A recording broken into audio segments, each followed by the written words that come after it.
So in this video, I'm going to teach you exactly how to recreate this clip from SunnyV2. Jackie Chan's only son hasn't had the easiest life. Here's the version that I have made. Jackie Chan's only son hasn't had the easiest life. You're going to need Photoshop and After Effects. And yeah, let's get started. First things first, you want to import an image of a picture frame, a canvas overlay, and your picture into Photoshop. You can find these on Google. Then press the eye on the overlay and picture and go to select, then select and mask. Then just mask out the frame. Once you're happy, select output to new layer and press OK and delete the original layer. Next, press on the eye on the frame and the overlay and drag your picture into the middle and scale it appropriately. Make the overlay visible and resize it to fit over the image by pressing this button and set the overlay to multiply.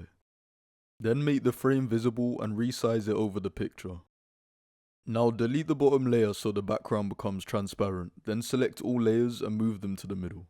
Now export this as a PNG with the transparency box ticked. We're also going to create the black and white image within Photoshop. First, deselect the photo and overlay layers. Select the photo, go to select, select and mask, then select and mask out JC or whoever is the subject of your photo. Change the output to new layer and press OK. Then make the other layers visible again. Select the picture, go to image, adjustments, then black and white. It should look like this. All you have to do now is export this with the same settings as the last one, and now we can open After Effects and get started. Create a new composition with these settings. Import the two images that we just made and drag the colored image into the comp. Then create a Null Object and parent link the image to the null. Right click, press solid and create a background using any color that you wish. Then just move this layer to the bottom and press the padlock. Select the photo, go to layer, then press auto trace. This will create a mask around the edge of the image. Then create a new black solid. Rename this fire effect and move it to the bottom. Then copy the mask from the photo layer using Ctrl C and paste it onto the fire effect layer using Ctrl V. You can then delete the mask on the photo layer. Then download this free plugin which I've linked in the description. Once you've downloaded it and restarted After Effects, go to Effects and type in Saber. Then drag the effect onto the fire effect layer. Go to Preset and select Fire. Then go to Customize Core Type and press Layer Masks. Then go to Render Settings, Composite Settings and press Transparent. You can then play around with the settings until you get something that you like. These are the settings that I used.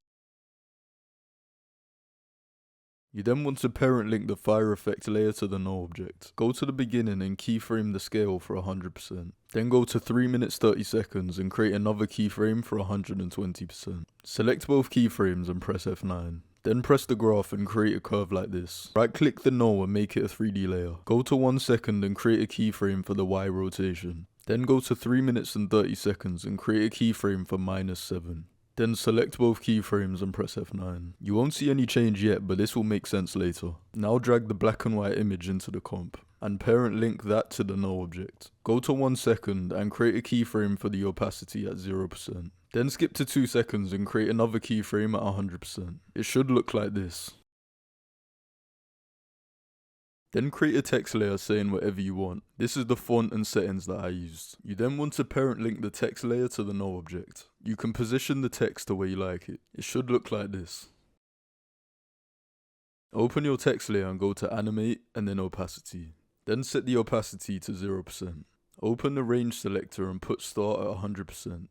Go to the beginning and create a keyframe for end at 0%. Skip to 3 seconds 30 frames and create a keyframe at 100%. It should look like this. Now just add a drop shadow to the text and play around with the settings. Now select all layers and make them 3D. We're going to create this smoke effect. Put the blend mode to lighten. You can lower the opacity to make it more subtle. If you're wondering where I got this from, you can get this for free on Production Crate. All you need to do is just make a free account. Now you want to find this fire effect on YouTube. You can use the key light to remove the green. Then add a drop shadow to this layer. Add the brightness and contrast effect and play around with these settings till you get something that you like. Then slightly move the effect downwards and move the layer to the bottom. We're now going to add an adjustment layer. Move this below the fire effect. Then add a Gaussian blur. Set the value to about 5. Remember to play with the opacity just to make sure that the background isn't too bright. You can then find the beginning transition on YouTube and use the key light and brightness and contrast in order to make sure it looks good. Then find the smoke effect on Production Crate. Set the blend mode to lighten. Then move it to about 3 seconds. Add the brightness and contrast effect and increase the value for brightness. Now increase the scale and position it so it's roughly where I put it. Now right click, go to time, then enable time remapping, and pull the right keyframe closer to the middle. Now press on the graph and create a curve like this. Now duplicate the smoke effect that we used for the background and move it to around 3 seconds. Now create keyframes for the opacity at 0% and 100%.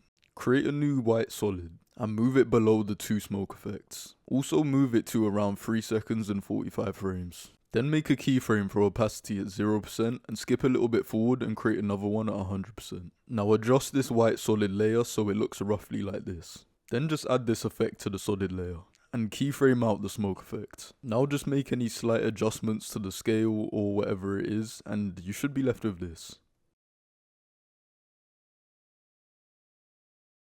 Now if this video helped you at all, make sure you subscribe and like the video, and yeah, I'll see you in the next one.